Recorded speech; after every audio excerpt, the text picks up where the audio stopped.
Vous savez, moi je ne crois pas qu'il y ait de bonnes ou de mauvaises situations. Moi, si je devais résumer ma vie aujourd'hui avec vous, je dirais que c'est d'abord des rencontres. Des gens qui m'ont tendu la main, peut-être à un moment où je ne pouvais pas, où j'étais seul chez moi. Oh pardon, vous êtes là, excusez-moi. On est de retour pour une nouvelle vidéo sur Gran Turismo 7, pour parler des occasions du jour. Pas mal de nouveautés, surtout du côté des légendes, quelques nouveautés du côté des occasions, quelques voitures en rupture de stock, on va vérifier tout ça. On va commencer avec la Honda Beat 1991 qui est désormais plus disponible. Rupture de stock, elle était disponible à 15 000 crédits, il faudra attendre un restock si vous êtes passé à côté. Cette voiture est disponible depuis le 9 avril, donc elle est restée quand même une petite semaine. C'est plus disponible, il faudra attendre. La Nissan Silvia KS Dia Selection S13 1990 est en stock limité, 51 200 crédits, c'est pas très cher, n'hésitez pas à la prendre. Elle va pas tarder à disparaître, donc il faut se dépêcher un petit peu.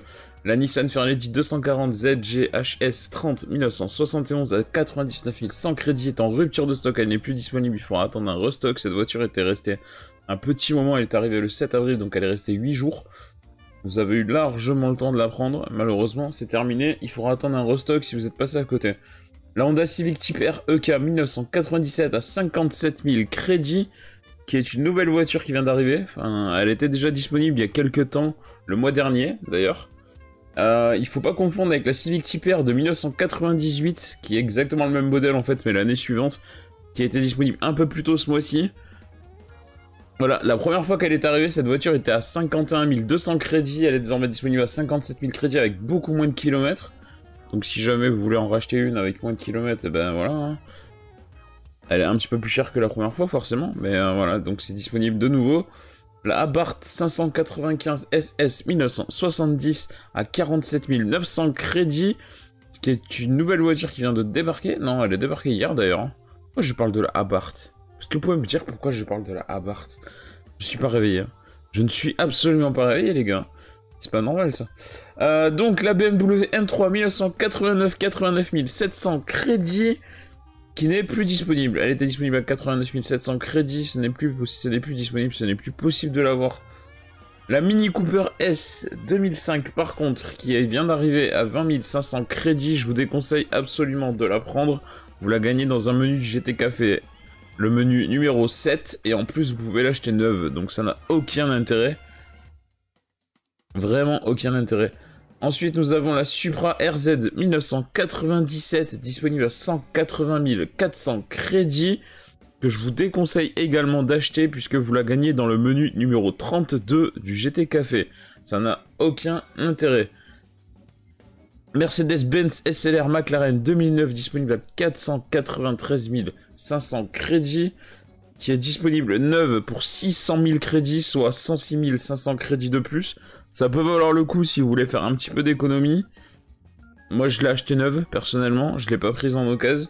Mais voilà, si vraiment vous voulez économiser un petit peu de crédit, vous êtes un peu short ou quoi, ça peut valoir le coup si vous voulez compléter votre collection à moindre frais.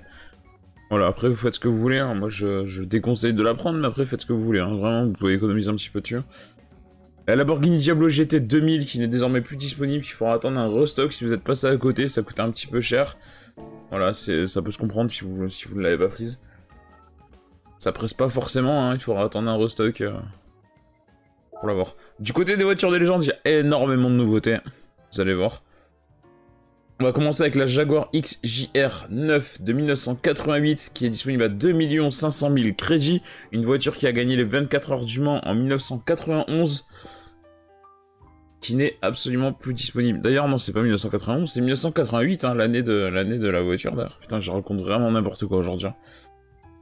La Mazda RX500 1970 à 600 000 crédits, qui est désormais disponible également. Je vous conseille de prendre de toute façon toutes ces voitures de légende, ça coûte très cher, mais prenez-les. Vous ne pouvez pas les gagner, vous pouvez pas les avoir autrement. Ensuite, une voiture de légende qui est presque donnée à ce prix-là. La Renault 8 R8 Gordini de 1966, qui est disponible à 28 500 crédits, c'est donné, hein. Franchement c'est donné, n'hésitez pas à la prendre. La Nissan R92 CP 1992, disponible à 2 millions de crédits, également, je vous conseille de la prendre, moi j'ai pris, hein, j'ai tout pris. La Mazda 787B 1991, 1 875 000 crédits, celle-ci a gagné les 24 heures du Mans en 1991. Voilà pourquoi j'ai confondu les deux voitures tout à l'heure avec la Jaguar. Toutes ces voitures, il faut pas hésiter à les prendre. Voilà, putain, la Mazda, je viens de vérifier le nombre de kilomètres. J'avais pas vu 35 km. La voiture est neuve, hein, quasiment. La voiture est quasiment neuve, hein, c'est un scandale. Voilà, n'hésitez pas à les prendre. Moi, il me reste la Ferrari à 20 millions qu'il va falloir que j'essaye de farmer, ça va être compliqué. Si vous prenez toutes les voitures de légende, vous en avez pour un peu plus de 7 millions, donc j'avoue que c'est un certain budget. Enfin, les voitures de légende qui viennent de sortir aujourd'hui. Vous avez pas mal de sous à faire si vous les voulez toutes. Les amis, on va se quitter là-dessus. Je vous souhaite une bonne journée, je vous remercie et je vous dis à bientôt. Allez, à plus les gens.